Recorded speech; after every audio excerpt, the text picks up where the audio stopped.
यह उसका आखिरी दिन था, जमीन पर बिताया गया अंतिम दिन। कैथरीन कोलमैन, वह महिला जिसने लाखों को यीशु की उपस्थिति में पहुंचाया, अब अपने जीवन की अंतिम सांसें ले रही थी।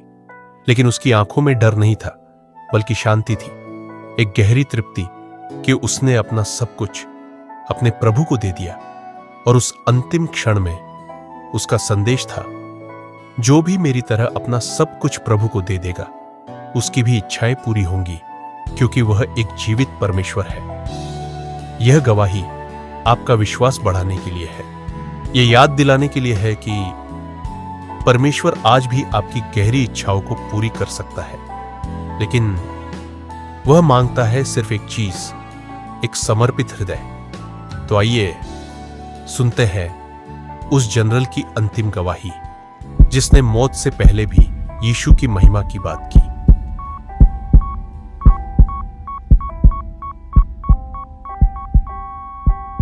यह जॉयस की पहली रात थी, आईसीयू की नर्स इंचार्ज के रूप में। वह घबराई हुई थी।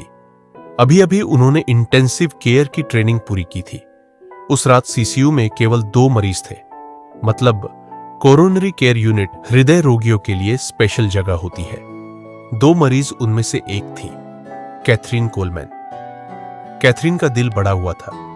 कुछ महीनों पहले ही हार्ट वाल्व की सर्जरी हुई थी, लेकिन वह कभी पूरी तरह से ठीक नहीं हो पाई। जब जॉयस ने उन्हें पहली बार देखा, वह पहले ही एक बार कार्डियक अरेस्ट झेल चुकी थी। उन्हें दोबारा जिंदा किया गया था, लेकिन अब वह वेंटिलेटर पर थी, पूरी तरह से अनजागर, बेजान। जॉयस को याद है वह कितनी कमजोर थी, इतनी दुबली कि उनकी कमर पर दोनों हाथ रखकर उंगलियां आपस में छू सकती थी। उनका दिल अब भी धड़क रहा था, लेकिन किडनी फेल हो चुकी थी। शरीर पसीने से तर, सांसें सिर्फ मशीन के सहारे। जॉयस और एक और नर्स मार्जी ने जो कुछ जरूरी था किया, सक्शनिंग, रीपोजिशनिंग, वाइटल्स चेक। 2 घंटे तक सब कुछ स्थिर लग रहा था।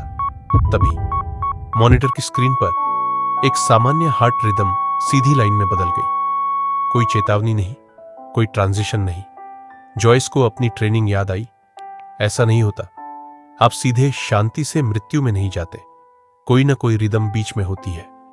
उन्हें लगा शायद मशीन में गड़बड़ है, शायद पसीने की वजह से लीड हट गई हो। वह खड़ी हुई, रिकॉर्ड बटन दबाया, कमरे की ओर चली, और तभी पूरा हॉस्पिटल अंधेरे में डूब गया। पूरा 800 बेड वाला अस्पताल अंधकार में। जॉयस कैथरीन के कमरे में अंधेरे में खड़ी थी। उन्होंने तीनों लीड चेक की, सब ठीक थी।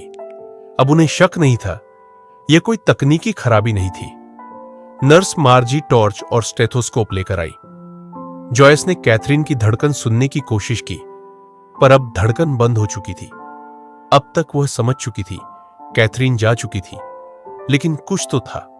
फिर आया वह खुशबू, एक बहुत ही गाढ़ी, मीठी, तेज गुलाबों की खुशबू, इतनी तीव्र कि सांस लेना मुश्किल हो गया। जॉयस और मार्जी को पीछे हटना पड़ा। कुछ ही देर में सुपरवाइजर आई, लाइट वापस आ गई, वेंटिलेटर चालू हुआ, पर अब कोई फर्क नहीं पड़ता था। कैथरीन अब इस दुनिया में नहीं थी। सुपरवाइजर ने कहा, यह वही जगह है जहां से यह खुशबू आ रही है। उन्होंने कहा, मैं जब अस्पताल के दूसरे हिस्से से चलकर आई तो यह गुलाबों की खुशबू सुरंग पार करते वक्त भी महसूस हो रही थी। कोई फूल नहीं थे, कोई परफ्यूम नहीं, फिर भी हर किसी ने वही कहा, गुलाब। और उस पल जॉयस जानती थी कुछ अलौकिक घटित हुआ था। अगली सुबह जब डे शिफ्ट की नर्सें आई, उन्होंने पूछा, कैथरीन कहां है? जॉयस ने कहा, वो रात में गुजर गई। वे तुरंत चार्ट के पास भागी और कुछ पढ़कर चौंक गई। कैथरीन ने अपनी मौत की तारीख और समय मैंने पहले ही लिखवा दी थी, 20 फरवरी, रात 1:13। ठीक वही समय जब हार्ट मॉनिटर सीधी लाइन पर गया। और सिर्फ इतना ही नहीं, उन्होंने कहा था, मेरी अंतिम यात्रा में बस एक ही फूल चाहिए, गुलाब। जॉयस बैठ गई। उनकी आंखों में आंसू थे। वह समझ नहीं पा रही थी कि क्या हुआ। मानो उस दिन वह कमरा सैकड़ों स्वर्गदूतों के द्वारा अंतिम यात्रा में गुलाब का फूल लाया गया हो। जहां सिर्फ गुलाबों की खुशबू थी, और परमेश्वर की उपस्थिति। उस रात ने जॉयस की जिंदगी बदल दी। उसी साल अक्टूबर में उन्होंने यीशु मसीह को अपना जीवन सौंप दिया।